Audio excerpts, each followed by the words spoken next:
Vamos a iniciar con nuestro estudio de variables aleatorias, que podemos abreviarla como B.A para simplificar. Las variables aleatorias nos ayudan a clasificar los puntos muestrales de mi universo por cantidades, es decir, un valor numérico. Dentro de nuestra clasificación tenemos variables aleatorias discretas. Como hemos dicho que las variables aleatorias van a ser cantidades, es decir, un valor numérico, las variables aleatorias discretas van a ser asignadas a través de un conteo que podría ser finito o infinito numerable. Y tenemos las variables aleatorias continuas que van a ser asignadas a través de una medición. Un ejemplo de una variable aleatoria discreta podría ser el experimento de lanzar 3 monedas y observar los resultados que puede hacerse a través de un conteo. Ahora, en las variables aleatorias continuas, que son mediciones, el tiempo de falla de un componente, aquí la variable aleatoria tiempo, puede tomar cualquier valor en un intervalo, y aquí el componente podría ser un sensor, etc. Por lo pronto nos vamos a enfocar en variables aleatorias discretas y posteriormente veremos las continuas. Veamos algunos ejemplos de variables aleatorias. Por ejemplo, al lanzar 2 dados y observar la suma resultante de la cantidad de puntos. Esto sería una variable aleatoria discreta porque se asigna a través de un conteo. 2. La demanda de un producto en un centro comercial podría ser una variable aleatoria discreta, ya que podemos hacer un conteo. El tiempo de vida de una lámpara, aquí estamos involucrando la variable tiempo.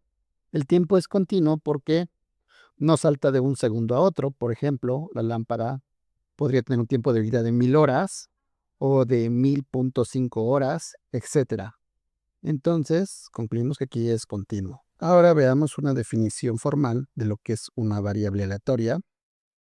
Dado un espacio muestral, recordemos que el espacio muestral lo designamos con una S mayúscula, llamamos variable aleatoria del experimento, lo que estamos observando, a la función numérica que asocia un número, este número es un número real, a cada elemento del espacio muestral.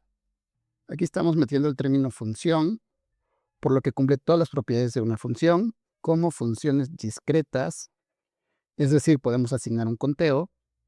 Las variables aleatorias las puedo representar con letras mayúsculas, usualmente se usan las letras X, Y y Z mayúsculas. Como mencionamos que una variable aleatoria representa una función, cuyo dominio es el espacio muestral representado por la letra S, y nos dice que asocia un número real. Vamos a representar el rango o contradominio por letra R. Aquí es donde caen todos los números reales. Si aquí tengo mi dominio, que son los puntos muestrales, el cual es mi universo, y tengo un punto muestral, vamos a representar ese punto muestral por la letra A. Vamos a asociar en nuestro contradominio este número real. Vamos a representarlo por una X minúscula. Y así es como asociamos la correspondencia.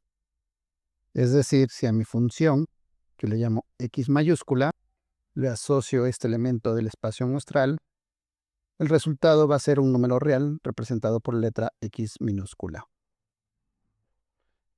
Veamos el siguiente ejemplo. Sea nuestro experimento lanzar 3 monedas. Y lo que queremos es observar, por ejemplo, el número de águilas que sale en estos 3 lanzamientos. Entonces, nuestra variable aleatoria sería el número de águilas. Como observamos, la variable aleatoria está asignando un número a mis puntos muestrales. El resultado lo conocemos, puede ser águila o sol. Entonces, el número de águilas en los 3 lanzamientos puede ser que no caiga ni un águila, entonces lo asigno el 0. Puede ser que caiga un águila en los 3 lanzamientos, o 2, o en los 3 lanzamientos cae águila. Estos son los resultados de mi variable aleatoria. Puedo representar águila por A y sol por S. Como primer paso, debo determinar los puntos muestrales de mi universo.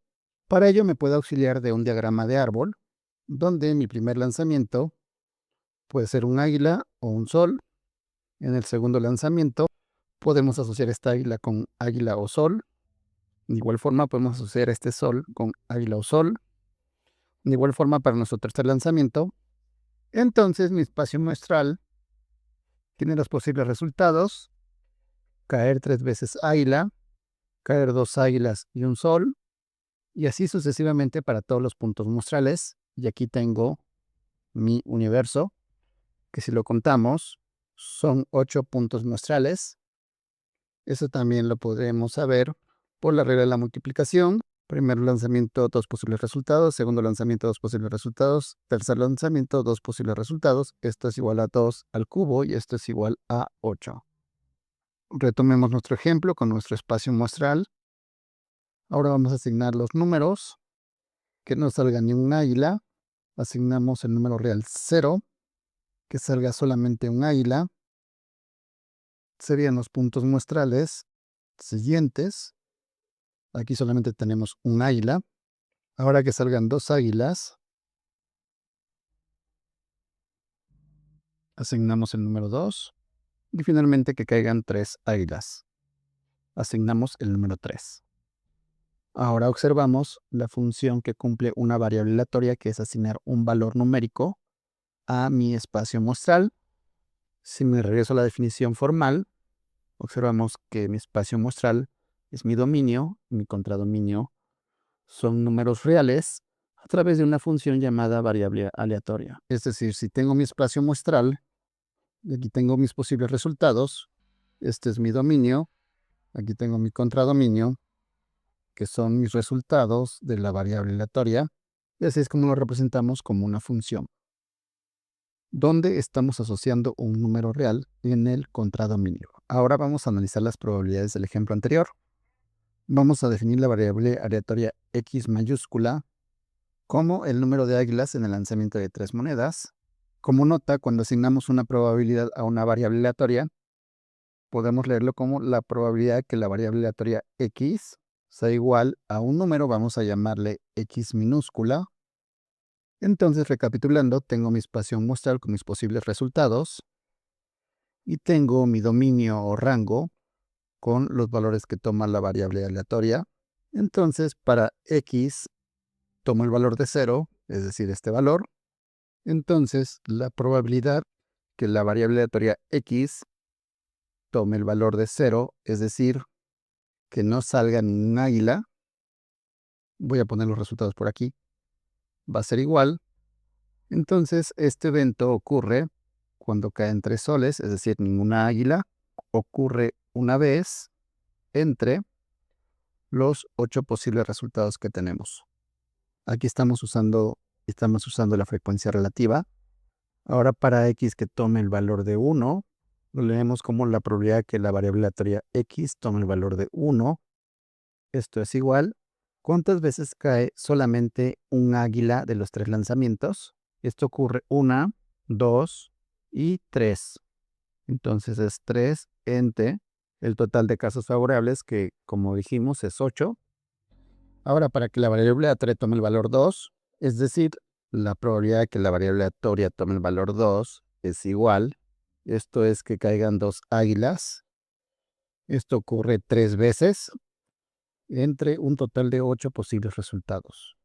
Y finalmente, la probabilidad que la variable aleatoria tome el valor de 3, es decir, que caigan 3 águilas, esto ocurre una vez, entre un total de 8 posibles resultados. Conclusión: en este experimento, donde x es el número de águilas en el lanzamiento de 3 monedas, tienen diferentes probabilidades de ocurrencia, es decir, no son equiprobables que tengan la misma probabilidad asignada. Por ejemplo, en el dado, son 6 números y todos tienen la misma probabilidad de ocurrir, que sería un sexto. En este caso, no ocurre esto. Ahora vamos a ver un concepto que es distribución de probabilidad, que también se conoce como función de masa de probabilidad. A grosso modo, esta función nos ayuda a describir las asignaciones de probabilidad. ¿Cómo se representa esta función? Se representa con una p minúscula, p de x, y esto es igual a la probabilidad que la variable aleatoria x tome un valor, que le llamamos x minúscula. Estos son los valores que toma la variable aleatoria. Como nota, algunos textos La distribución de probabilidad la representa como f de x. Son formas de representar esta función. La definición formal es: dado un experimento y una variable aleatoria discreta, hemos usado x mayúscula para representar esta variable aleatoria, con contradominio. Recordemos que el contradominio de la función lo representamos por la letra R, que son los resultados de la variable aleatoria. Vamos a llamar a estos resultados x1, x2, hasta xn. Aquí el contradominio podría ser un infinito numerable. Definimos la distribución de probabilidad con una p minúscula que puede tomar cualquiera de estos valores. De forma general vamos a llamarle un x sub k, y esto va a ser igual a la probabilidad con p mayúscula que la variable aleatoria x tome dicho valor x sub k. Esta probabilidad va a ocurrir si x sub k pertenece al conjunto de mi dominio, es decir, a R. Y va a ser 0 si x sub k no pertenece a mi contradominio. Recordemos cómo iba mi función y variable aleatoria x.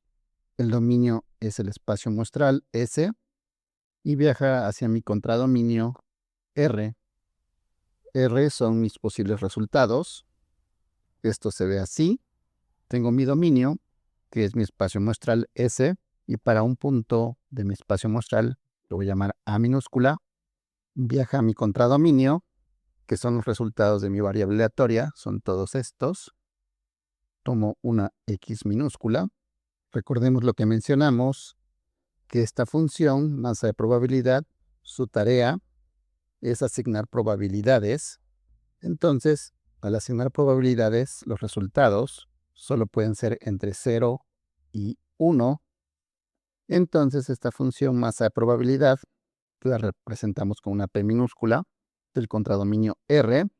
Me asigna probabilidades donde los únicos posibles resultados es el intervalo 0, 1 cerrado. Pareciera una teoría un poco abstracta porque nos estamos metiendo al terreno de funciones, que es de cálculo diferencial, pero aterricemos todo esto en un ejemplo. Retomamos el ejemplo que venimos viendo, donde la variable aleatoria x es el número de águilas en el lanzamiento de 3 monedas, y calculamos sus probabilidades. Cuando lo hicimos, estábamos calculando la distribución de probabilidad o función masa de probabilidad, que también se le conoce así. Entonces tomamos x como los resultados de mi variable aleatoria, donde los posibles resultados de x eran 0, 1, 2 y 3. Entonces mi función de distribución, cuando la variable aleatoria tomaba el valor de 0, es 1 octavo, para 1, 3 octavos, y así sucesivamente. Esto ya lo habíamos hecho anteriormente. Y así quedaría la asignación de probabilidades. Por comodidad también podemos usar esta notación, p de x, de acuerdo a esta nota. Y como propiedades de la función masa de probabilidad, que la podemos abreviar como f.p, función masa de probabilidad o función de distribución. La primera propiedad es que si la función de distribución toma un valor x sub k, esta probabilidad tiene que ser mayor o igual que 0. Como observamos, ni una probabilidad es negativa. Y la segunda, si sumamos estas probabilidades, el resultado tiene que ser 1. Es decir, el resultado me tiene que dar 1. Si graficamos, aquí tengo x, los posibles resultados de mi variable aleatoria, y en el eje y tengo mi asignación de probabilidades representada por la función masa de probabilidad. Entonces, cuando mi variable aleatoria toma el valor de 0, la asignación de probabilidades es 1 octavo, que es 0.125. Vamos a pensar que está por aquí. Cuando mi variable aleatoria toma el valor de 1, el resultado es 3 octavos, que aproximadamente estaría por aquí. Para 2 también es 3 octavos. Y para 3 es 1 octavo. Entonces así quedaría mi gráfica. Entonces, recapitulando, tengo mi espacio muestral. Estos son mis puntos muestrales. En mi contradominio son mis resultados de mi variable aleatoria. Y lo que hace mi función de distribución toma los resultados del contradominio y asigna probabilidades en un rango de 0 y 1. Ahora vamos a definir función de distribución acumulada. Esto es dado un experimento, lo que queremos estudiar, y una variable aleatoria discreta y una variable aleatoria discreta con contradominio R con resultados de mi variable aleatoria x1, x2 hasta x sub n. La función de distribución acumulada la definimos como una f mayúscula, f de x, igual a la suma de las probabilidades de mi contradominio. De forma genérica vamos a ponerle en x sub k. Esto ocurre para toda x sub k que pertenece a mi conjunto de resultados y esta x sub k es menor o igual que una x. Como propiedad de esta función es no decreciente. Si tomo los límites cuando x tiende a menos infinito, el resultado va a ser 0. Y el límite de esta función cuando x tiende a infinito, el resultado va a ser 1. Estas dos propiedades se deducen de las propiedades de la función masa de probabilidad. Y como tercera propiedad, la gráfica de la función de distribución acumulada es una función escalonada. Retomemos el ejemplo que venimos trabajando. Ahora construyamos nuestra función de distribución acumulada, que se representa con una f mayúscula. Entonces, esta función se va a construir con la definición que acabamos de ver. Es una suma de las probabilidades. Entonces, va a valer 0. Esto ocurre si x es menor que 0, es decir, negativa, pero observando la construcción de la función masa de probabilidad, estos valores empiezan para 0. Para x negativa no tenemos valor, por lo tanto asignamos el valor 0, o también la podemos deducir de la segunda propiedad. Cuando x tiende a menos infinitos, la función vale 0. No olvidar que esta función se construye con la suma de probabilidades. La primera probabilidad que nos topamos es 1/8, y va a ser 1/8 si x es mayor o igual que 0, pero menor que 1. El siguiente valor va a ser la suma de estas dos probabilidades. Recordemos que en la definición nos dice que se suman las probabilidades. Entonces, 1/8 más 3/8, simplificando 4/8, esto es igual a 1/2, que es una fracción equivalente. Esto ocurre si x es mayor o igual que 1, pero menor que 2. Seguimos acumulando las sumas. Ahora sería sumar estas tres probabilidades para el siguiente resultado, o sumar 1/2 más 3/8, que es exactamente lo mismo que sumar estas tres probabilidades. Entonces, si sumamos 1/2 más 3/8, el resultado es 7/8.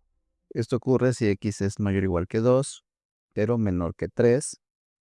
Y finalmente, nuestra última suma sería sumar estas cuatro probabilidades, o sumar 7/8 más la última probabilidad, que es 1/8. Esto me dará igual a 1. Esto ocurre si x es mayor o igual que 3.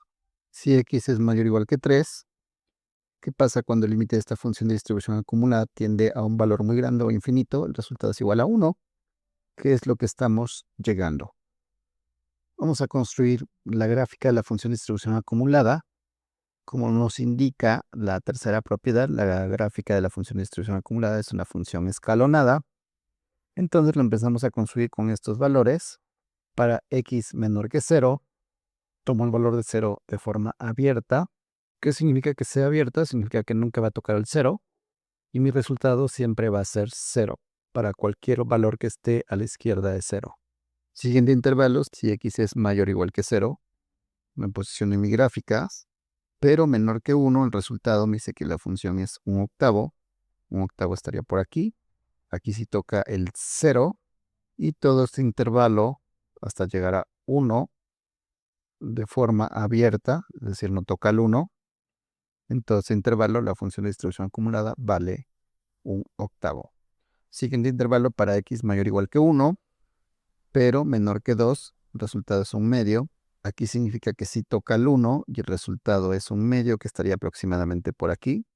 Y en todo este intervalo la función vale 1/2. Aquí esto me dice que no toca el 2. por lo tanto lo pongo abierto. Siguiente intervalo, x mayor o igual que 2, pero menor que 3. Aquí significa que x sí toca el 2. El resultado es 7 octavos, que estaría aproximadamente por aquí. Como toca al 2, lo ponemos de forma cerrada y el resultado es 7 octavos. Y en todo ese intervalo la función vale 7 octavos. Antes de llegar al 3 no lo tocamos, por lo tanto lo ponemos de forma abierta. Y para el último intervalo, x mayor o igual que 3, el resultado es 1. Nos posicionamos en 3, el resultado es 1. No toca el 3, lo ponemos cerrado. Y para todos los valores mayores que 3, esta función siempre va a valer 1. Y así es como construimos la gráfica de la función acumulada.